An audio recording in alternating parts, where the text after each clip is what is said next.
Eu sou Leandro Viana e finalmente começou a segunda temporada de Fundação e pelas próximas semanas a gente vai falar aqui muito sobre clonagem, androides, matemática, ficção científica, entre muitas outras coisas. A série continua a história aí do lento colapso do Império Galáctico, enquanto temos a criação da Fundação que pelos cálculos de Hari Seldon está destinada a resistir ao caos.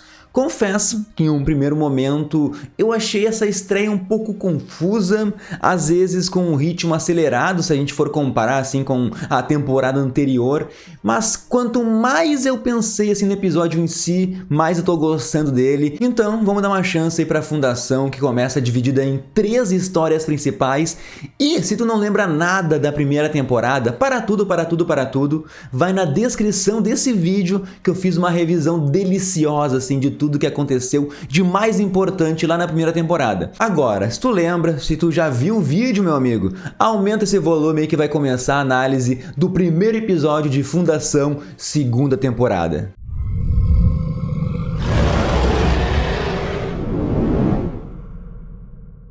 E eu vou começar pelo arco mais frenético do episódio, com os Imperadores Clones. Não sei se vocês notaram, mas já faz 173 anos desde quando Hari Seldon foi meio que exilado de Trento para criar a sua tal fundação. E eu fiquei impactado no momento que vemos o irmão Dia, Cleon 17, fazendo amor com o androide Demerzel. Mano, a robô em certo momento foi a figura materna para esse clone. Então realmente me incomodou essa cena aí do rally rola. Mais tarde tem uma fala polêmica que o irmão Dia fala em sua defesa ali que não foi o primeiro imperador a fazer isso.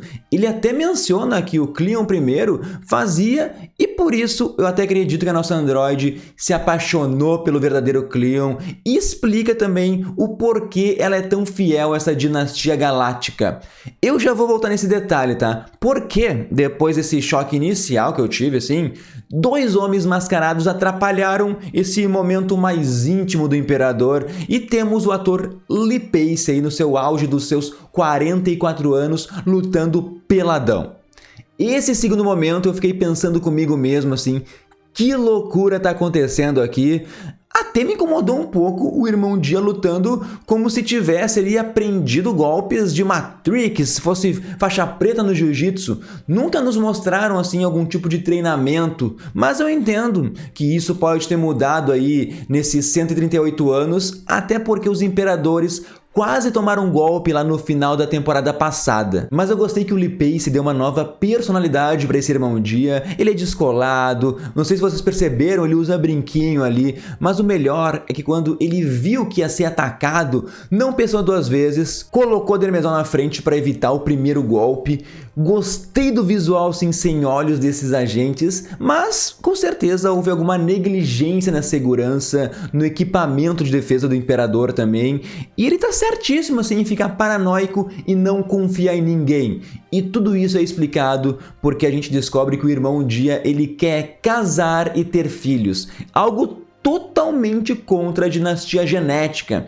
Em primeiro lugar, a gente não sabe nem se esses clones são estéreis ou se podem realmente ter filhos. Talvez isso aconteça devido ao DNA modificado. E o que mais me chama a atenção é como falta assim um certo afeto entre os irmãos. Os clones mais velhos antes olhavam assim por os mais novos com certo orgulho. E agora o relacionamento é de desconfiança. Eles ficam se provocando. Talvez a tensão que o Império está sofrendo esteja assim sendo refletida nos clones.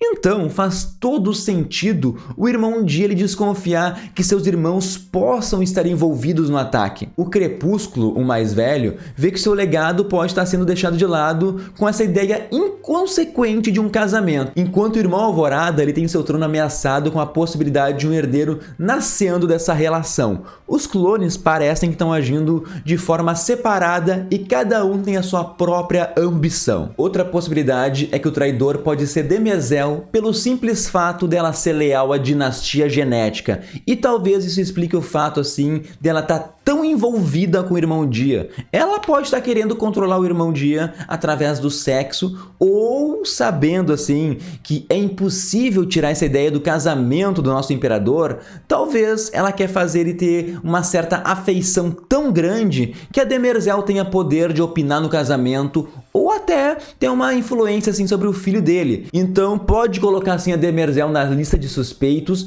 porque talvez agora que ela saiba assim que os clones têm modificações genéticas, talvez ela não seja tão leal ao Império quanto a gente está imaginando. Dá até para pensar que a Demerzel distraiu Cleon durante o sexo para ele ser pego desprevenido, e depois ela foi ajudar, né, para não ficar tão descarada essa traição. E falando sobre o casamento, o Império está em ruínas, as previsões do Eris Seldon estão se concretizando, e por isso o irmão Dia também quer esse casamento. Claro, ele pensa também na impureza da linhagem de clones, e talvez isso seja um jeito dele ser o imortal, mas principalmente o irmão Dia quer unir forças com outro planeta, uma outra região, que nesse caso é a rainha Seraph, a descendente única de Dominion, e eu não tiraria ela da lista de suspeitos também, porque a Seraph chegou lá na apresentação toda debochada e ainda fazendo piadinha se o Império é poderoso ou não.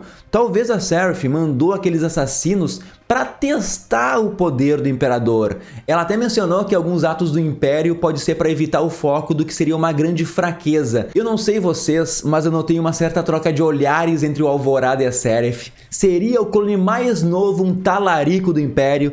Porque se a gente for analisar bem, os dois parecem ter idades mais próximas. E claro, um triângulo amoroso aqui é mega clichê, mas se a gente colocar a nossa androide aí, Demerzel, nisso, talvez fique interessante. Mas como eu disse, essa rainha não é nada confiável. A gente viu um pouco dessa apresentação da personagem, logo depois a Demerzel interrompeu ali as boas-vindas para avisar o Império que a Fundação tá mais viva do que nunca, tá prosperando, criando alianças, e eles ainda têm a nave Invictus. O Crepúsculo já queria fazer um ataque imediatamente, mas a Demerzel foi contra isso, aconselhou o Império que o melhor seria então, em primeiro lugar, investigar o assunto antes de agir no impulso. O Dia percebeu então que essa era a melhor opção, eu também acho, tá? Mas será que o irmão Dia ele foi influenciado assim por estar nutrindo um sentimento com a nossa androide ali? E eu só queria fazer uma última observação, porque nesses 138 anos que passaram, Trantor ganhou os anéis em volta de seu planeta. Talvez eles vieram para substituir aquele elevador espacial, né, que foi destruído. Foi até nessa parte que a rainha disse que Trantor talvez usa dessa engenhosidade para esconder suas fraquezas, mascarar assim que o Império ele tá literalmente caindo. E antes da gente falar dos outros arcos, pessoal, se chegaram até aqui, não custa nada, dá um like no vídeo, te inscreve no canal, ativa o sininho, tudo isso aí para ajudar o Nerdverse. E agora eu quero falar do arco mais confuso, que é do Eris Seldon.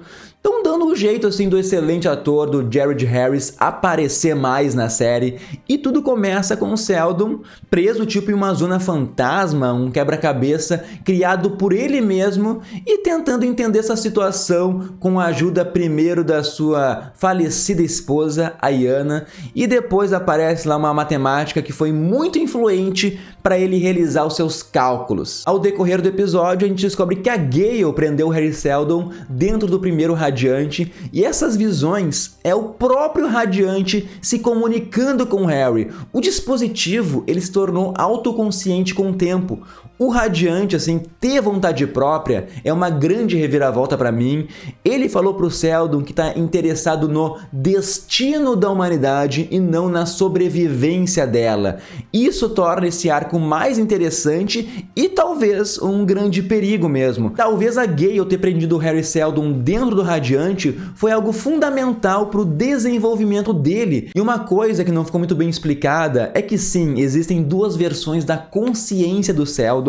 Uma está em Terminus e a outra está presa no Radiante. Mas não me pergunta quando ou como a Gale ela fez isso, porque a série não se importou em explicar e nem vai. O melhor é aceitar assim que isso aconteceu. E antes de falar do final, né, vamos ali relembrar que mãe e filha estão reunidas. Gale Dornick descobre que a mulher mais velha bem na sua frente, a Salvor Hardin, é sua filha. Realmente é muita informação assim para assimilar. A Salvor é aquela criança que quer saber tudo sobre a mãe, como funcionam as habilidades psíquicas, e eu compreendo a Gale, ela tá desconfortável com essa situação. É estranho isso, e foi até bonito aquela hora que a Gale mostra para sua filha ali os cálculos do Radiante. Quando a primeira crise foi evitada, o fato da Gale não estar presente em Terminus fez o mundo sair do seu curso e eles precisam assim corrigir o quanto antes, né? Senão é crise atrás de crise, é um período de trevas muito maior do que era esperado. Talvez a queda da humanidade dure para sempre. Só que para isso elas precisam sair então de Synax, até porque a água tá subindo, né? E de acordo aí com as especulações da Gale ou dos seus poderes de prever o futuro, algo muito ruim vai acontecer nesse planeta aí. E chegamos na parte que Gale e Salvor vão ter que mergulhar para recuperar a nave lá, a Biggar, que tá lá embaixo da água. E aqui vocês precisam concordar comigo que é um roteiro muito ruim, é um lixo. Te liga só. A Gale é tipo assim um Tom Cruise que segurou a respiração por 6 minutos. Só que a Salvor Harding, ela diz assim, ó, não adianta eu ir sozinha, porque somente eu sei fazer a reinicialização da nave, né? Nossa, eu imaginei algo mega complexo. Mas, mano, chegando lá, colocaram uma chavezinha para abrir o esquema e só puxou uma alavanca. Daí não, né? Só para ter uma cena dramática para a mãe passar o ar para a filha, para rolar ali uma conexão entre as duas, assim, ó, muito ruim, velho. No meio de vários questionamentos filosóficos do episódio, meteram essa, tá ligado?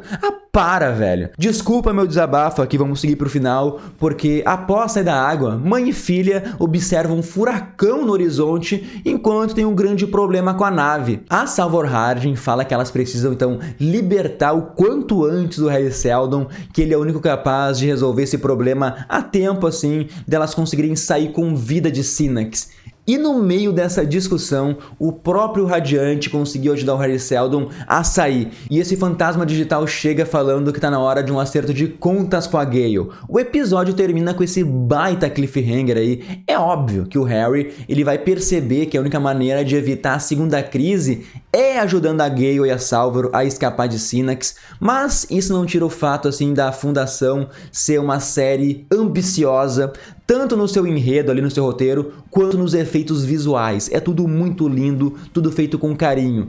E o que nos resta agora é esperar até as próximas semanas para entender qual é o real perigo do Radiante, dele ter se tornado quase uma inteligência artificial com vida própria, sabe? Então imagina o problema se o Radiante entrar em contato com a nossa Android, com a Dermezel. Seria algo interessantíssimo assim se a série fosse por esse caminho.